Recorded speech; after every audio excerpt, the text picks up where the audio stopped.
الرجیم بسم اللہ الرحمن الرحیم۔ روحانی علاج بالقرآن کے ساتھ میں ہوں راکی ابو معاذ۔ آج کی جو ہماری ویڈیو ہے وہ آپ نے ٹائٹل دیکھ بھی لیا ہوگا۔ آج کی جو ہماری ویڈیو ہے وہ ہے کہ جن سے گفتگو مکالمہ۔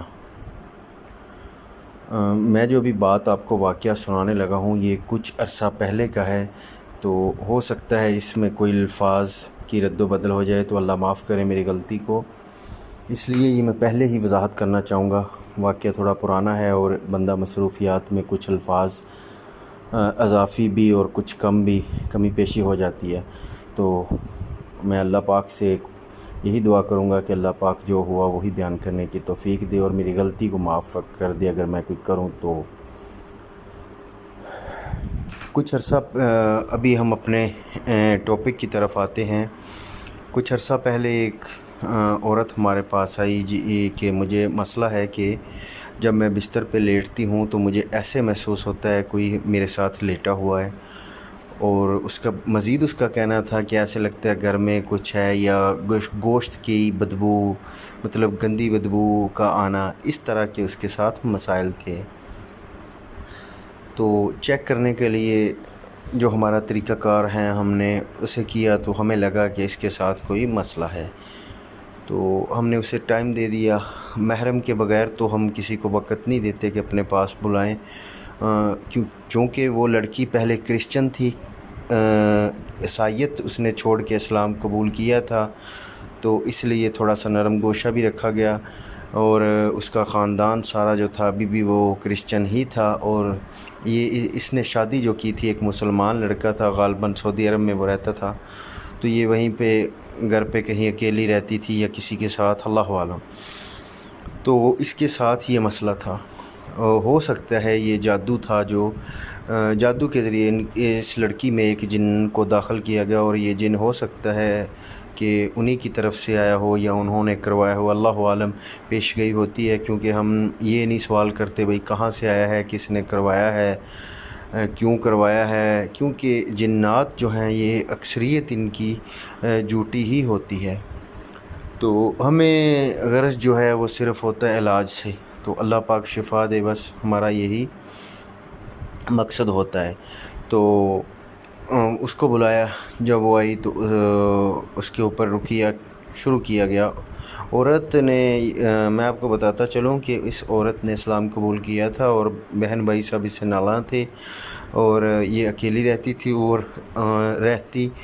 اور اس کا خامد بھی باہر تھا، تو وہ آئی، اس پہ دم شروع کیا گیا، رقیہ شروع کیا گیا۔ جیسے ہی شروع کیا تو ابھی میرا خیال ہے غالباً 5 سے 7 منٹ لگے ہوں گے یا 10 منٹ کر لیں، تو اس کے اندر جو خبیث تھا، وہ جن تھا، شیطان تھا، وہ حاضر ہو گیا، تو چیخنا چلانا شروع کر دیا۔ میں نے پوچھا کیا مسئلہ ہے بھائی، بتا کون ہے تو، کہاں سے آیا ہے؟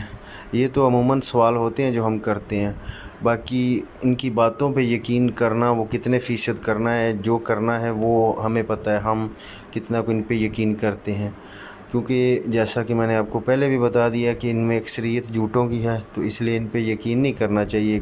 یہ آپس میں لڑوانے کے لیے کہہ دیتے ہیں کہ جی آپ کی مامی نے، پھپھی نے، خالہ نے، اس نے، فلاں نے کروایا ہے، تو وہ حاضر ہوا۔ میں نے پوچھا بھائی کہاں سے آیا، تو اس نے بتایا میں سندھ کا رہنے والا ہوں۔ کب سے ہے جی؟ اس نے کہا غالباً کوئی 5 سال یا 7 سال سے ہوں اس کے ساتھ۔ اچھا جی، کیوں اس کو تنگ کرتا ہے، نام کیا ہے تمہارا؟ تو اس نے اپنا نام جو تھا وہ بتایا تھا، ملاح، میرے خیال میں یہی نام تھا، تو میں نے کہا آپ کا نام کیا ہے، تو اس نے کہا میرا نام ہے جی ملاح، تو سندھ میں رہتا ہے۔ میں نے کہا اچھا، تو اس میں کیوں آیا؟ کہتا ہے جی جادو کے ذریعے آیا ہوں۔ تو میں نے پوچھا جادوگر کون ہے؟ کہتا ہے جی مجھے ابھی یاد نہیں ہے، کیونکہ بہت سارا وقت گزر چکا ہے اس کے اندر۔ تو میں نے کہا دیکھیں میرے سننے والی مائیں بہنیں، بھائی جو بھی ہیں، یہ جو جادو ہوتا ہے اس کے پیچھے پہرا دینا پڑتا ہے۔ جادوگر جو ہے اس کی جس طرح اس کے اوپر اپنی گرفت مضبوط رکھے گا تو یہ کام ان کا ہوتا رہے گا، جب وہ چھوڑ دیتا ہے تو پھر وہ جادو بھی پھیکا پڑنا شروع ہو جاتا ہے، مطلب کمزور ہونا شروع ہو جاتا ہے۔ تو میں نے پوچھا بھائی اب کیا چاہتے ہو؟ بولتا ہے، اس کا جواب تھا بھائی میں نکلنا چاہتا ہوں۔ تو میں نے کہا نکلے گا تو ضرور انشاءاللہ اللہ کے حکم سے لیکن تو نے اتنا عرصہ اس کو تنگ کیا، اس کے لیے اب تیری تھوڑی سی سزا تو بنتی ہے۔ تو وہ چیخنا رونا شروع کر دیا۔ لیکن خیر میرا ایک طریقہ کار ہے، میں نے اسٹک نکالی، میرے پاس ہوتی ہے ایک چھوٹی سی، تو میں نے نکالی۔ وہ نکالنے کے بعد اس کی جتنی تھوڑی سی لگائی، میں نے کہا مفت میں تو نہیں میں تجھے جانے دیتا، تو نے اتنے سال ہماری بہن کو تنگ کیا ہے، اور جس نے اسلام بھی قبول کیا، اور تو نے خبیث اس کو اتنا تنگ کیا۔ تو میں نے تھوڑی سی اس کی مرمت کی، کرنے کے بعد کہتا ہے جی مجھے معاف کر دیں، میں نکل جاؤں گا۔ میں نے کہا جادو کے بارے میں اس سے پوچھا، تو اس نے کہا جی جادوگر کا مجھے کوئی پتہ نہیں، گھر والے جو ہیں وہ پیچھے ہیں، سندھ کی طرف سے، حیدرآباد غالباً اسی سائڈ کا رہنے والا تھا وہ جن۔ تو اس نے کہا جی ایسا کریں آپ مجھے نا اپنے پاس رکھ لیں۔ تو ہم نے اسے کہا بھائی ہم کسی کو پاس نہیں رکھتے، جنات سے نہ ہم مدد لیتے ہیں، نہ ان سے کام لیتے ہیں، اور نہ ان کے ساتھ کام کرتے ہیں۔ اللہ پاک کا فضل ہے کہ ہمارے کام جو ہیں ہم اپنے رب کے سامنے عرض کرتے ہیں، وہی ہمارے کام کرتا ہے۔ تو اس نے اصرار کیا نہیں آپ مجھے پاس رکھ لیں، میں کہاں جاؤں گا؟ تو ہم نے کہا بھائی ہم پاس نہیں رکھ سکتے، آپ جہاں مرضی جائیں۔ اس کے بعد میں نے اسے کہہ دیا چل ایسا کر، میں تجھے ایسی جگہ پہ بتا دیتا ہوں جہاں پہ تو جا کے دین کی خدمت کر۔ تو اسے میں نے کہا جی آپ مکہ چلے جاؤ، وہاں مسلمان جنات ہیں، ان کے ساتھ رہو، عبادت کرو اللہ کی، اور دعوت کا کام کریں۔ تو اس نے وہی کیا کہ لڑکی کو نکلنے کی جو علامات ہوتی ہیں بعض لوگ جانتے بھی ہیں، تو وہ نکلا اور چلا گیا۔ یہ پھر جھوٹ بھی بولتے ہیں، میں آپ کو بتاتا چلوں بار بار، یہ جھوٹ بولتے ہیں، نکلنے کا ڈرامہ کرتے ہیں، تو بیوقوف بناتے ہیں معالج کو۔ تو جب وہ نکل گیا پھر میں نے کہا اس کو چیک کریں ذرا کہ نکلا ہے یا نہیں، کیونکہ اتنی آسانی سے یہ جانے والے تو نہیں ہوتے۔ تو جب میں نے دوبارہ چیک کیا تو الحمدللہ وہ نکل چکا تھا، الحمدللہ ثم الحمدللہ۔ اس میں میرا کوئی کمال نہیں تھا، یا میرے ساتھ جو تھے ساتھی ہمارا کوئی کمال نہیں تھا، یہ صرف اللہ کی طرف سے تھا۔ اور اتنا جلدی کیس، یہ میری زندگی کا پہلا کیس تھا کہ اس طرح ہوا، ورنہ یہ بڑے ڈیٹ ہیں، ان پہ بڑی محنت کرنی پڑتی ہے نکالنے کے لیے۔ چپ کروانا، ان کو سائڈ پہ کونے میں لگا دینا وہ الگ بات ہے، لیکن نکالنا جسم سے یہ بڑا مشکل کام ہوتا ہے۔ یہ رب تعالیٰ کی طرف سے ہے، وہ چاہے تو پلک جھپکتے ہی اشاروں سے ہی ہم اشارہ کریں اور نکل جائے، یہ صرف اللہ ہی کی خاص دین تھی۔ تو اس کے بعد وہ بہن چلی گئی، تو اس کو کچھ پڑھائی اور اذکار وغیرہ دے دیے جو کرنے ہوتے ہیں، نمازوں کی پابندی۔ دیکھیں نمازوں کے بعد جو اذکار ہیں، صبح شام کے اذکار، یہ لازمی کیا کریں، یہ مضبوط حصار ہوتا ہے۔